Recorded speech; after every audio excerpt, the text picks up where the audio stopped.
Hello guys, welcome to my PowerPoint presentation. Today I'm going to present a presentation on debt equity and equity ratio. These to manage financial assets, how to make financial investments, how to improve financial performance in the workplace, in a company. If you don't know what this is, today's your lucky day because I'm going to present it. I'm presenting a reduction, the advantages and disadvantages, how to calculate it. I will show you a full table of financial assets on debt and equity ratio. So this is my title page. It's my debt to equity ratio. Okay, now let's go and start the presentation and to go into my introduction.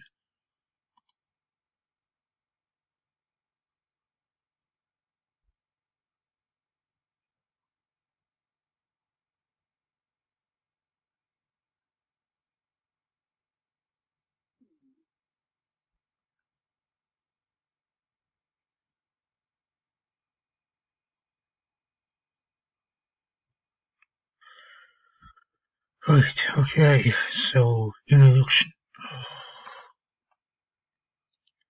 Okay, so this is my introduction to debt and equity ratio. So let's introduce the ratio is. So the debt to equity, which is DIE, ratio compares a company's total liabilities to shareholder equity and can be used to evaluate how much leverage a company is using. Where the ratio it tends to indicate a company or stock with higher risk to shareholders. However, the debt and equity ratio is difficult to compare across industry groups, where ideal amounts of debt will vary. Investors will often modify the debt and equity ratio to focus on long-term debt only because the risk of long-term liabilities are different than for short-term debt and payables. The ratio is used to evaluate a company's financial leverage. The debt and equity ratio is an important metric, and it is used in corporate finance.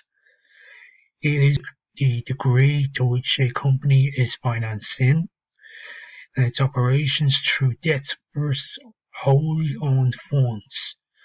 More sufficiently, it reflects the ability of shareholder equity to cover all outstanding debts in the event of a business downturn.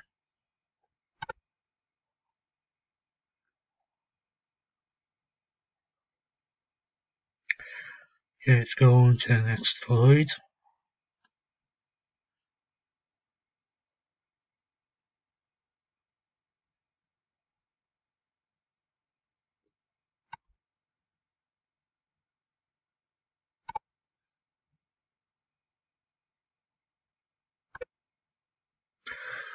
Okay, so how to calculate debt to equity ratio. The debt to equity ratio is calculated by dividing total liabilities by debt equity by total equity. The debts to ratio are reported on the balance sheet, each in different two marks, as some industries to use debt financing than others. A debt to ratio of 5 means that there are half as many liabilities as there is equity. In other words, assets of the company are funded 2-to-1 by investors to creditors. This means that investors own 66.6 of every euro of company assets, while creditors only own 23.3 cents on the euro. Here is the full calculation. Debt to equity ratio equals divided by total equity. How to calculate debt to equity ratio.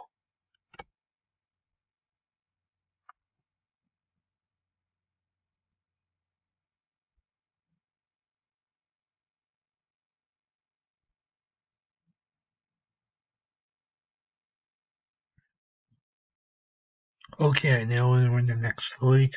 The importance of debt and equity ratio. The indicator of financial position. The ratio implies how much debt a company has per unit of equity, as equity comprises the capital owned by the shareholders, while debt is borrowed from third parties. This ratio can tell how well positioned a company is in meeting its financial obligations by way of equity funds. Therefore, a ratio of less than 9 would mean that the company has a greater proportion of owned in capital in comparison to borrowed one, and the opposite is true when it comes to a ratio greater than I. Now, next one is the target capital structure metric. Most companies have built up their strategies of targeted capital structure and work towards achieve the same. Therefore, and over the time is observation of this ratio is required to analyze how well it is the company meeting this criterion and how long away it still needs to cover. Then last heading is investment research metric. When the market value numbers are used as the inputs to the ratio, the movement in share and debt price indicate how volatile the company's stock is and acts as a starting point of whether the company's securities are a good fit into the investment portfolio. Okay, let's go on to the next slide.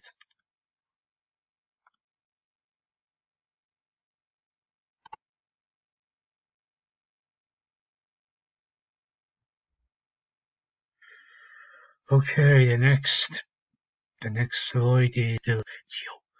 Okay, the multiple ratio are to explain the ratios of the two components and bring them to the same page. Such information might not be in the finance and therefore might need research. Next heading puts. The ratio commutes on the market view for those companies which have a volatile share price or debt price will not make much sense and might require smoothing, which is an estimated procedure and therefore may not be highly accurate. This one is the industry specific. The rates varies from one industry to another as various the different needs for capital. These industries, which require a huge investment in fixed assets, generally have a higher debt to equity ratio, because initially the quantum might be too huge for a company to reach a through for the ratio just does not help in industry comparison. Okay, next slide.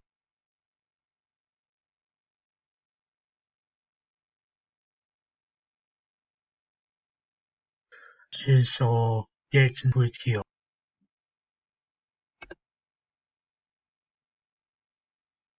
Sorry about that, guys.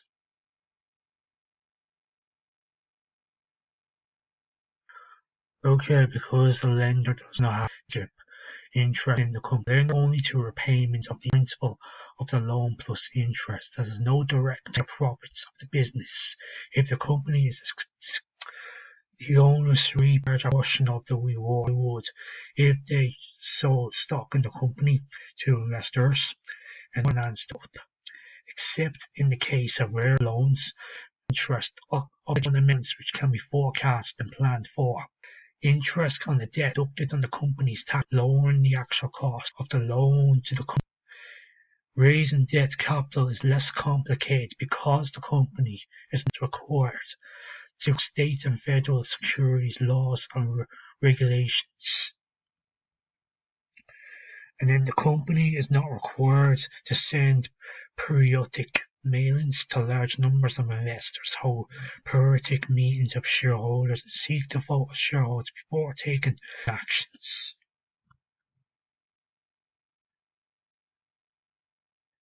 Yeah, let's go on the next slide. Debt must be at some point. Now, this document is highly in debt.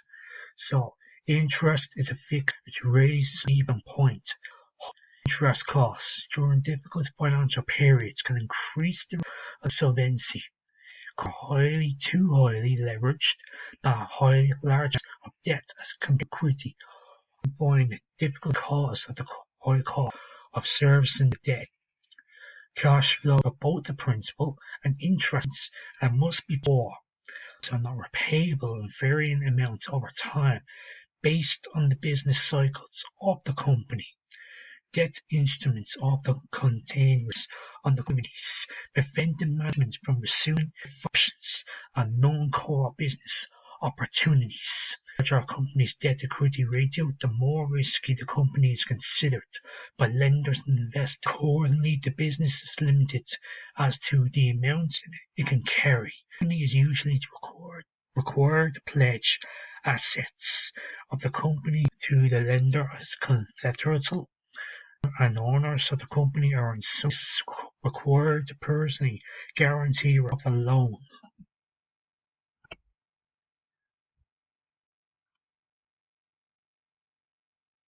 Ways to improve debt and equity ratio.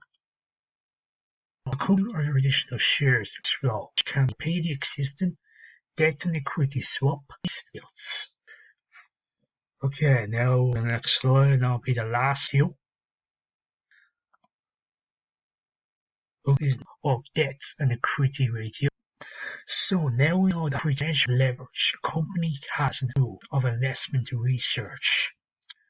A higher ratio implies a company, and therefore it helps the investor in whether or not investing. And there are amounts of the ratio, and therefore the investor needs to be careful while compare and understand the property constituents of the inputs of the ratio before blindly giving it the other company with a lower ratio.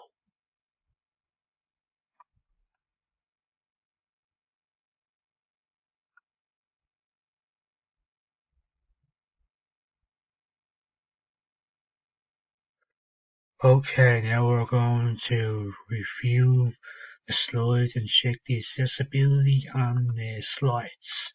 The checks balance.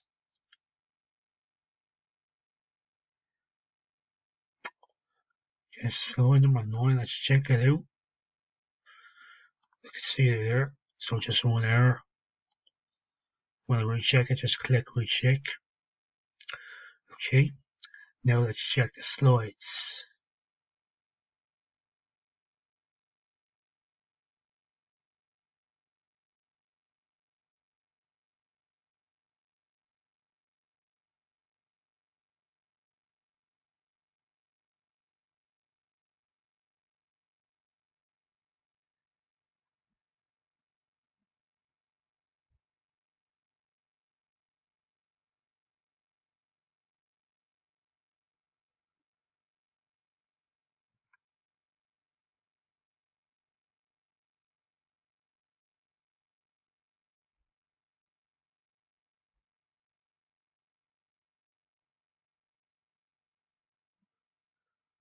Okay, so that's it.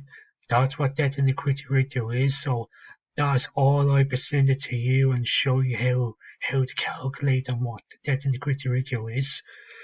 If you don't know this, study finance. And once you know this, then you won't have a problem managing investments and managing the higher ratios in a company. So you'll be able to maximize and make better profits in the company once you know what debt and equity ratio is. So that's it for today. That's the end of this presentation. So hope you all keeping well in this COVID-19 pandemic. Wash your hands and then have a good evening and stay safe. So goodbye to all of you. Have a good night. Adios.